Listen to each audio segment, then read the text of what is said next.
Okay, this is the book of Matthew, chapter 8, in the NIV. Okay. When Jesus came down from the mountainside, large crowds followed him. A man with leprosy came and knelt before him and said, "Lord, if you are willing, you can make me clean." Jesus reached out his hand and touched the man. "I am willing," he said, "be clean." Immediately he was cleansed of his leprosy. Then Jesus said to him, "See that you don't tell anyone, but go, show yourself to the priest and offer the gift Moses commanded as testimony to them." When Jesus had entered Capernaum, a centurion came to him asking for help. "Lord," he said, "my servant lies at home, paralyzed, suffering terribly." Jesus said to him, "Shall I come and heal him?" The centurion replied, "Lord, I do not deserve to have you come under my roof, but just say the word, and my servant will be healed. For I myself am a man under authority, with soldiers under me.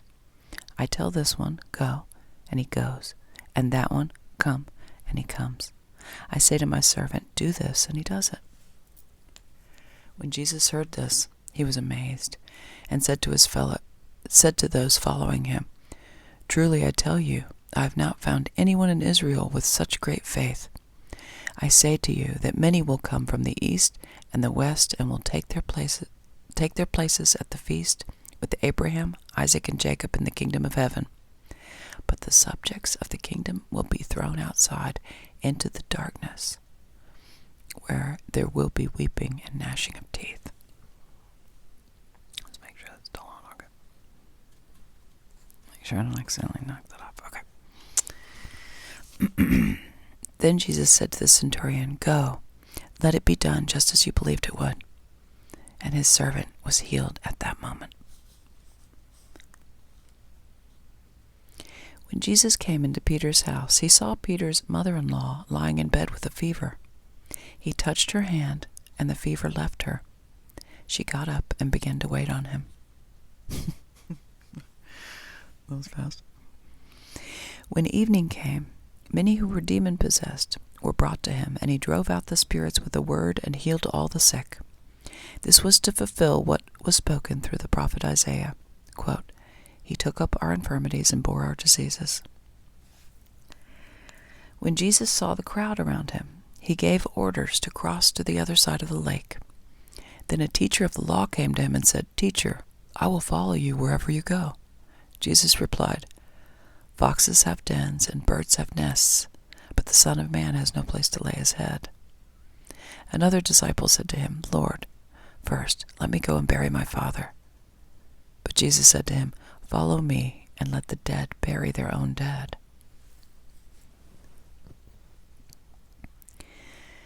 Then he got into the boat, and his disciples followed him. Suddenly a furious storm came up on the lake, so that the waves swept over the boat. But Jesus was sleeping.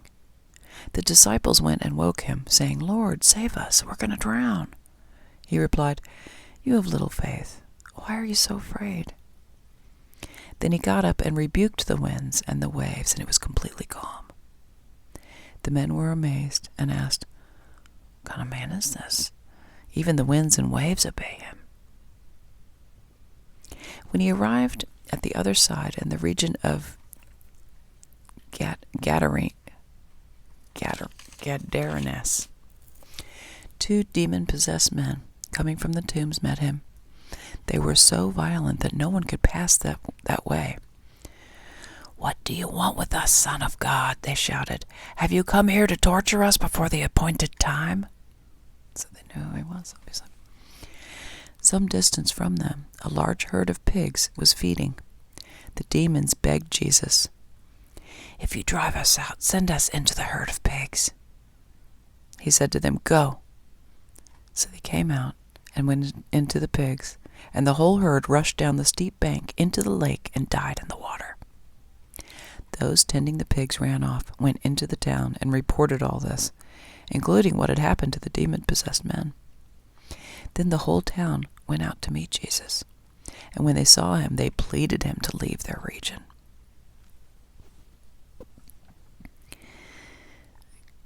Jesus stepped into a boat, crossed over, and came to his own town. Some men brought to him a paralyzed man, lying on a mat. When Jesus saw their faith, he said to the man, Take heart, son, your sins are forgiven." At this, some of the teachers of the law said to themselves, "This fellow was blaspheming." Knowing their thoughts, Jesus said, "Why do you entertain evil thoughts in your hearts? Which is easier to say, 'Your sins are forgiven,' or to say, 'Get up and walk'? But I want you to know that the Son of Man has authority on earth to forgive sins." So he said to the paralyzed man, "Get up and take your mat and go home." Then the man got up and went home. When the crowd saw this, they were filled with awe, and they praised God who had given such authority to man. As Jesus went on from there, he saw a man named Matthew sitting at the tax collector's booth.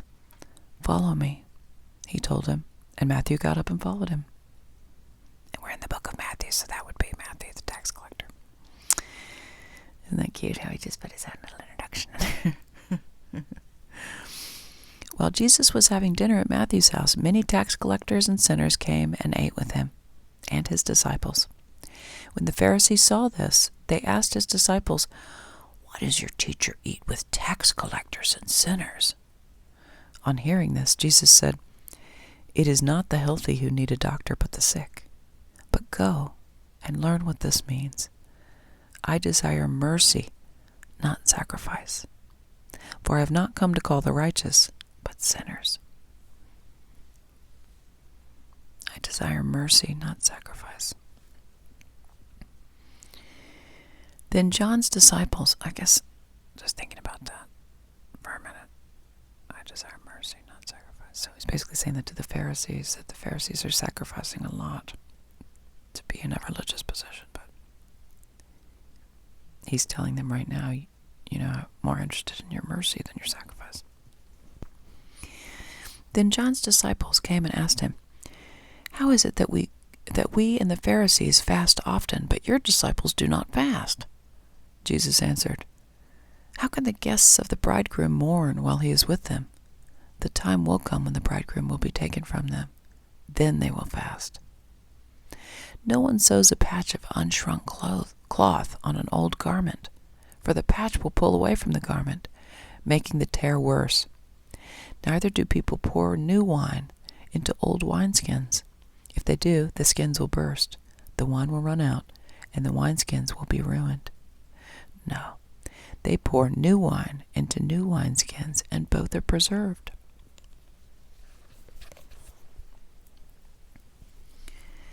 While he was saying this, a synagogue leader came and knelt before him and said, "My daughter has just died, but come and put your hand on her, and she will live." Jesus got up and went with him, and so did his disciples. Just then, a woman who had been subject to bleeding for 12 years came up behind him and touched the edge of his cloak. She said to herself, "If I only touch his cloak, I will be healed." Jesus turned and saw her. "Take heart, daughter," he said, "your faith has healed you." And the woman was healed at that moment. When Jesus entered the synagogue leader's house and saw the noisy crowd and the people playing pipes, he said, "Go away, the girl is not dead but asleep." And they laughed at him. After the crowd had been put outside, he went in and took the girl by the hand, and she got up. News of this spread all through that region. As Jesus went on from there, 2 blind men followed him, calling out, "Have mercy on us, Son of David." When he had gone indoors, the blind men came to him, and he asked them, "Do you believe that I'm able to do this?" "Yes, Lord," they replied. Then he touched their eyes and said, "According to your faith, let it be done to you." And their sight was restored. Jesus warned them sternly, "See that no one knows about this." But they went out and spread the news about him all over that region. While they were going out, a man who was demon-possessed and could not talk was brought to Jesus. And when the demon was driven out, the man who had been mute spoke. The crowd was amazed and said, "Nothing like this has ever been seen in Israel." But the Pharisees said, "It is by the prince of demons that he drives out demons."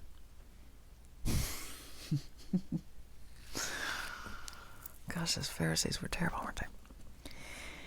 Jesus went through all the towns and villages, teaching in their synagogues, proclaiming the good news of the kingdom, and healing every disease and sickness. When he saw the crowds, he had compassion on them, because they were harassed and helpless, like sheep without a shepherd. Then he said to his disciples, "The harvest is plentiful, but the workers are few. Ask the Lord of the harvest, therefore, to send out workers into his harvest field." Chapter 10.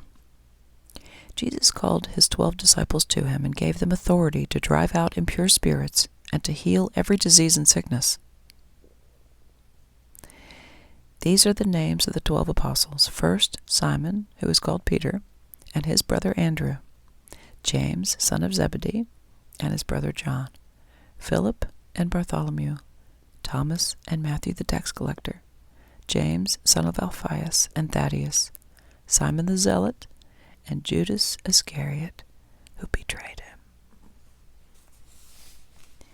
These 12 Jesus sent out with the following instructions. "Do not go among the Gentiles or enter any town of the Samaritans. Go rather to the lost sheep of Israel.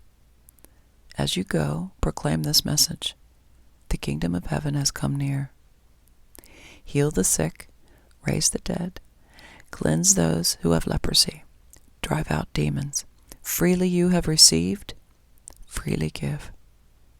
Do not get any gold or silver or copper to take with you in your belts, no bag for the journey, or extra shirt or sandals, or a staff.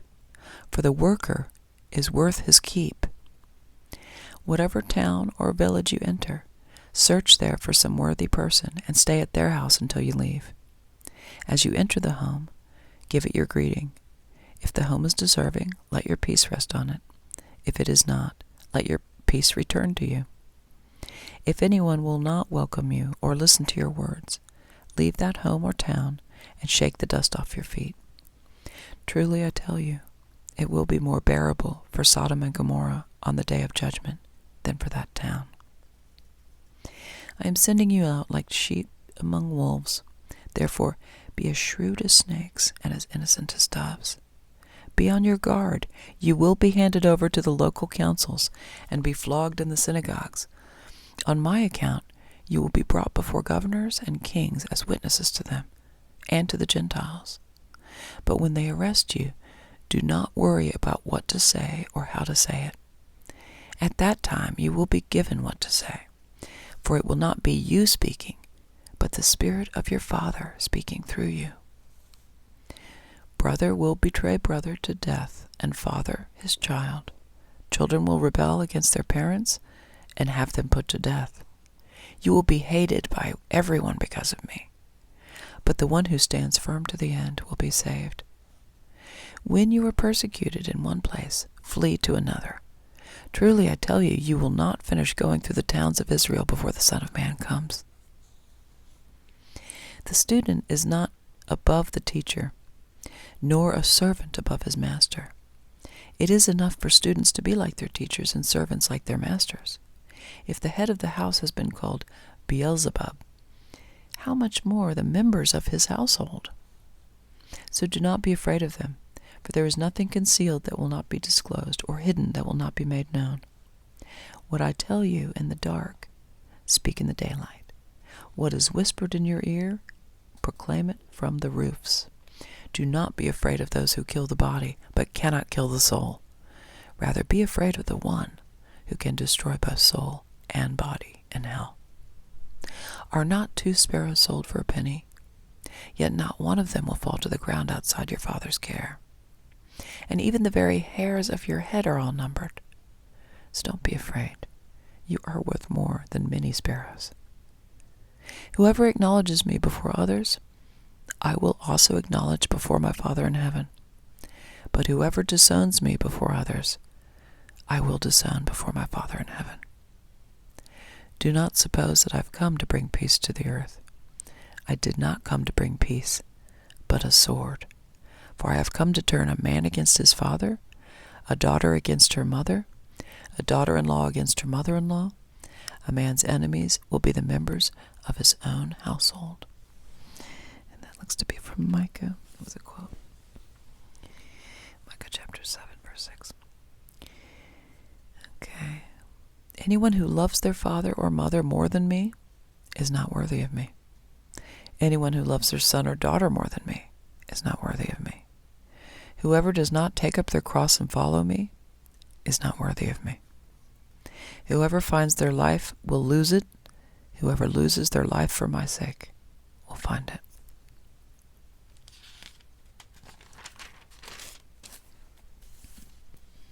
Anyone who welcomes you welcomes me, and anyone who welcomes me welcomes the one who sent me. Whoever welcomes a prophet as a prophet will receive a prophet's reward. And whoever welcomes a righteous person as a righteous person will receive a righteous person's reward. And if anyone gives even a cup of cold water to one of these little ones who is my disciple, truly I tell you, that person will certainly not lose their reward. Chapter 11. After Jesus had finished instructing his 12 disciples, he went on from there to teach and preach in the towns of Galilee. When John, who was in prison, heard about the deeds of the Messiah, he sent his disciples to ask him, "Are you the one who is to come, or should we expect someone else?" Jesus replied, "Go back and report to John what you hear and see. The blind receive sight, the lame walk.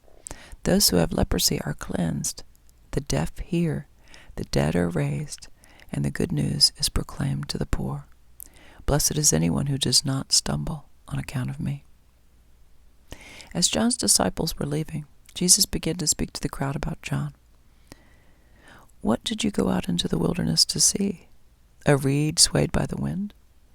If not, what did you go out to see? A man dressed in fine clothes? No. Those who wear fine clothes are in kings' palaces. Then what did you go out to see? A prophet? Yes, I tell you, and more than a prophet. This is the one about whom it is written, quote, I will send my messenger ahead of you, who will prepare your way before you. Truly, I tell you, among those born of women there has not risen anyone greater than John the Baptist. Yet whoever is least in the kingdom of heaven is greater than he. From the days of John the Baptist until now, the kingdom of heaven has been subjected to violence, and violent people have been raiding it. For all the prophets in the law prophesied until John, and if you are willing to accept it, he is the Elijah who was to come. Whoever has ears, let them hear. To what can I compare this generation? They are like children sitting in the marketplace and calling out to others, quote, we played the pipe for you and you did not dance. We sang a dirge and you did not mourn. For John came neither eating nor drinking, and they say, he has a demon.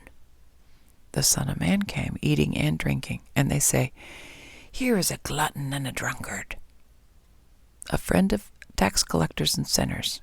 Oh, sorry, that was the whole thing. Here is a glutton and drunkard, a friend of tax collectors and sinners. But wisdom is proved right by her deeds. Then Jesus began to denounce the towns in which most of his miracles had been performed because they did not repent. Woe to you, Chorazin! Woe to you, Bethsaida! For if the miracles that had been performed in you had been performed in Tyre and Sidon, they would have repented long ago in sackcloth and ashes. But I tell you, it will be more bearable for Tyre and Sidon on the day of judgment than for you. And you, Capernaum, will you be lifted to the heavens? No. You will go down to Hades. For if the miracles that were performed in you had been performed in Sodom, it would have remained to this day. But I tell you that it will be more bearable for Sodom on the day of judgment than for you. At that time Jesus said, I praise you, Father, Lord of heaven and earth, because you have hidden these things from the wise and learned and revealed them to little children. Yes, Father, for this is what you were pleased to do. All things have been committed to me by my Father. No one knows the Son except the Father, and no one knows the Father except the Son, and those to whom the Son chooses to reveal him. Come to me, all you are weary and burdened, and I will give you rest. Take my yoke upon you and learn from me, for I am gentle and humble in heart, and you will find rest for your souls, for my yoke is easy and my burden is light.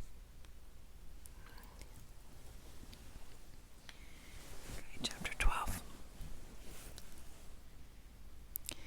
At that time Jesus went through the grain fields on the Sabbath.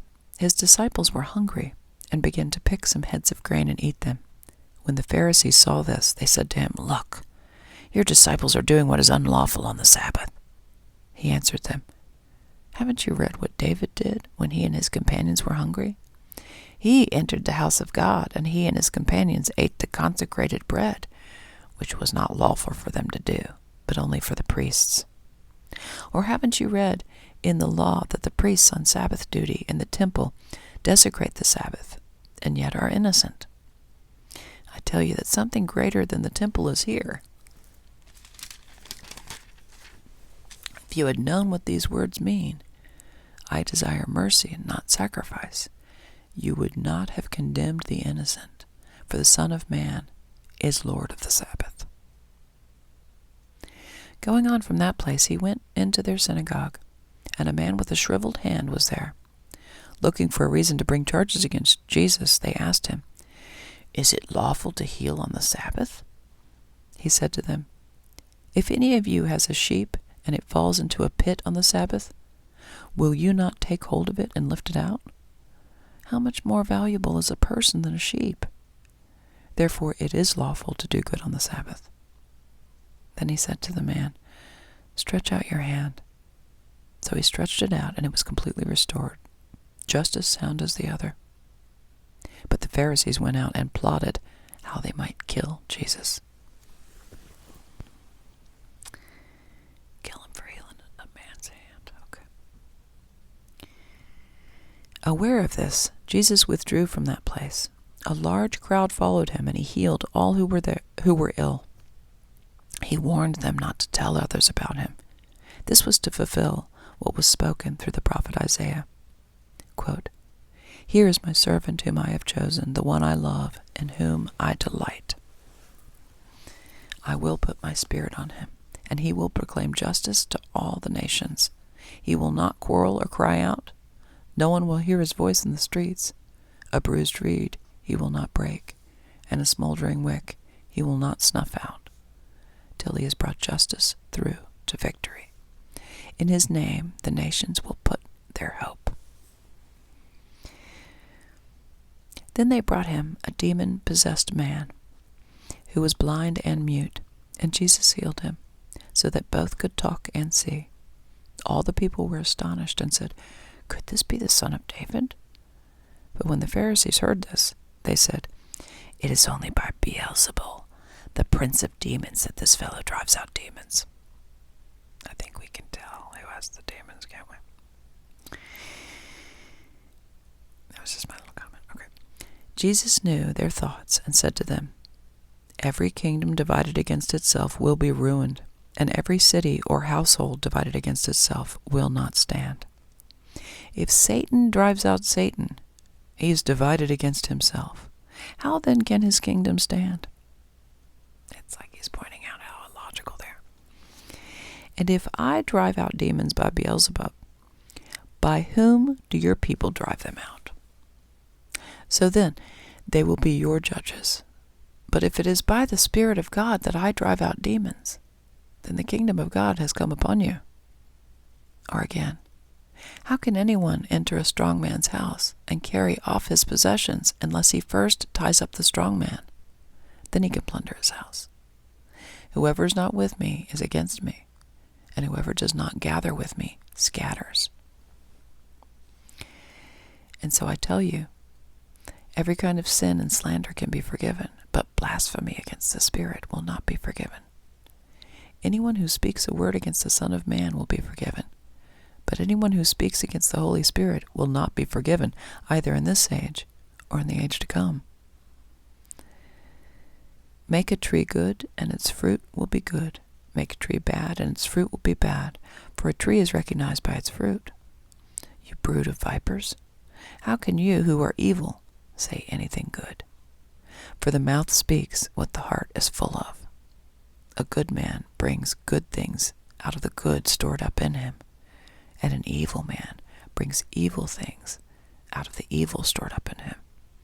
But I tell you that everyone will have to give account on the day of judgment for every empty word they have spoken. For by your words you will be acquitted, and by your words you will be condemned. Then some of the Pharisees and teachers of the law said to him, Teacher, we want to see a sign from you. He answered, A wicked and adulterous generation asks for a sign, but none will be given it except the sign of the prophet Jonah. For as Jonah was 3 days and 3 nights in the belly of a huge fish, so the Son of Man will be 3 days and 3 nights in the heart of the earth. The men of Nineveh will stand up at the judgment with this generation and condemn it, for they repented at the preaching of Jonah, and now something greater than Jonah is here. The queen of the south will rise at the judgment with this generation and condemn it, for she came from the ends of the earth to listen to Solomon's wisdom, and now something greater than Solomon is here. When an impure spirit comes out of a person, it goes through arid places seeking rest and does not find it. Then it says, I'll return to the house I left. When it arrives, it finds the house unoccupied, swept clean, and put in order. Then it goes and takes with it 7 other spirits more wicked than itself, and they go in and live there. And the final condition of that person is worse than the first. This is how it will be with this wicked generation.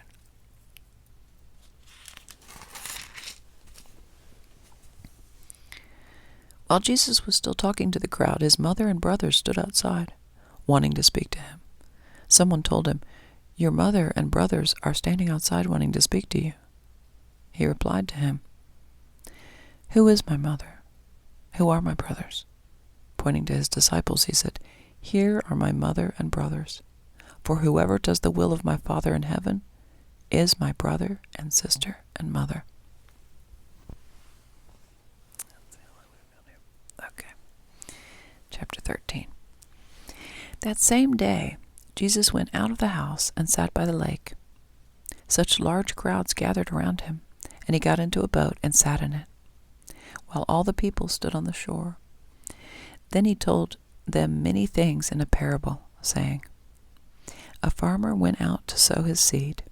As he was scattering this seed, some fell along the path, and the birds came and ate it up.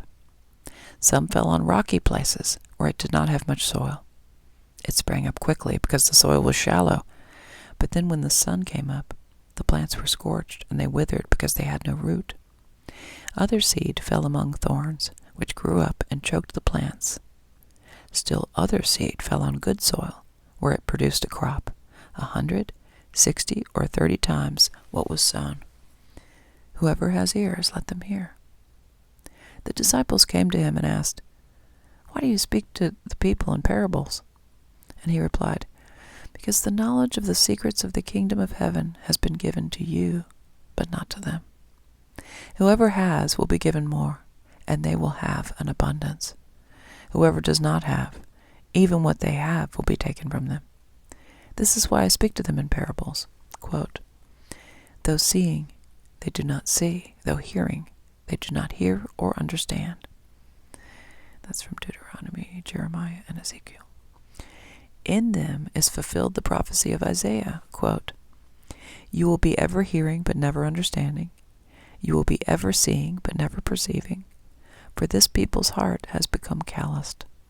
They hardly hear with their ears, and they have closed their eyes. Otherwise they might see with their eyes, hear with their ears, understand with their hearts, and turn, and I would heal them. But blessed are your eyes, because they see, and your ears because they hear. For truly I tell you, many prophets and righteous people longed to see what you see, but did not see it, and to hear what you hear, but did not hear it. Listen to what the parable of the sower means. When anyone hears the message about the kingdom and does not understand it, the evil one comes and snatches away what was sown in their heart. This is the seed sown along the path.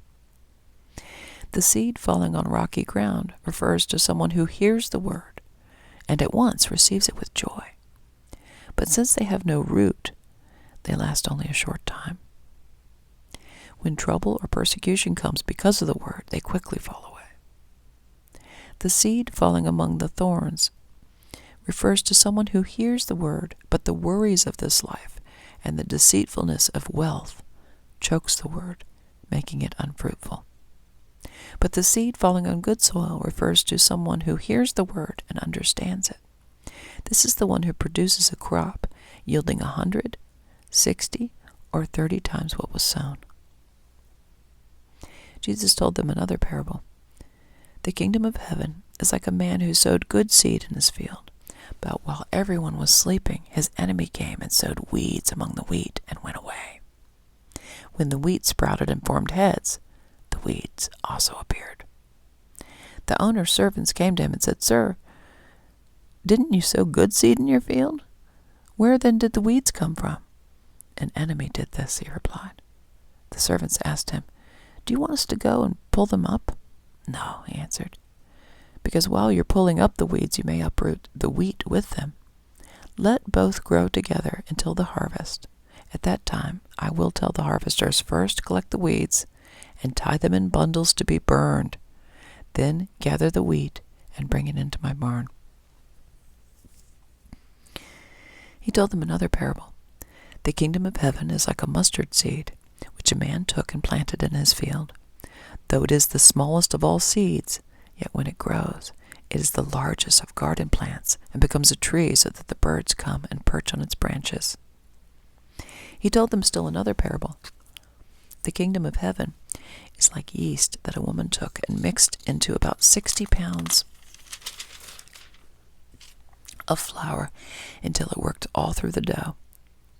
Jesus spoke all these things to the crowd in parables. He did not say anything to them without using a parable. So was fulfilled what was spoken through the prophet. This is from Psalms of 1 Corinthians.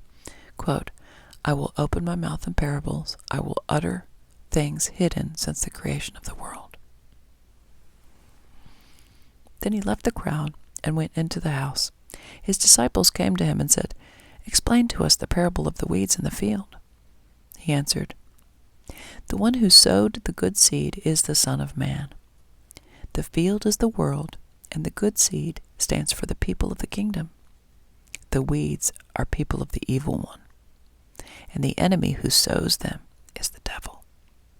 The harvest is the end of the age, and the harvesters are angels. As the weeds are pulled up and burned in the fire, so it will be at the end of the age.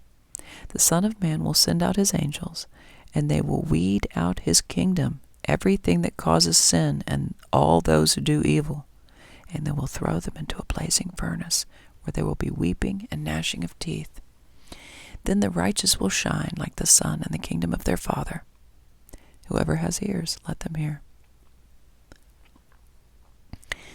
The kingdom of heaven is like a treasure hidden in a field. When a man found it, he hid it again, and then in his joy went and sold all he had and bought that field. Again, the kingdom of heaven is like a merchant looking for fine pearls. When he found one of great value, he went away and sold everything he had and bought it. Once again, the kingdom of heaven is like a net that was let down into the lake and caught all kinds of fish. When it was full, the fishermen pulled it up on the shore. They sat down and collected the good fish in baskets, but threw the bad away. This is how it will be at the end of the age. The angels will come and separate the wicked from the righteous and throw them into the blazing furnace, where there will be weeping and gnashing of teeth. Have you understood all these things? Jesus says. Yes, they replied. He said to them, Therefore every teacher of the law who has become a disciple in the kingdom of heaven is like the owner of a house who brings out of his storeroom new treasures as well as old. When Jesus had finished these parables, he moved on from there. Coming to his hometown, he began teaching the people in their synagogue, and they were amazed. Where did this man get this wisdom and these miraculous powers? They said. Isn't this the carpenter's son? Isn't his mother's name Mary? And aren't his brothers James and Joseph, Simon and Judas? Aren't all his sisters with us? Where then did this man get all these things? And they took offense at him. But Jesus said to them, A prophet is not without honor except in his own town and his own home. And he did not do many miracles there because of their lack of faith. Okay, we'll stop there. That's chapter 14. Stopped at chapter 14.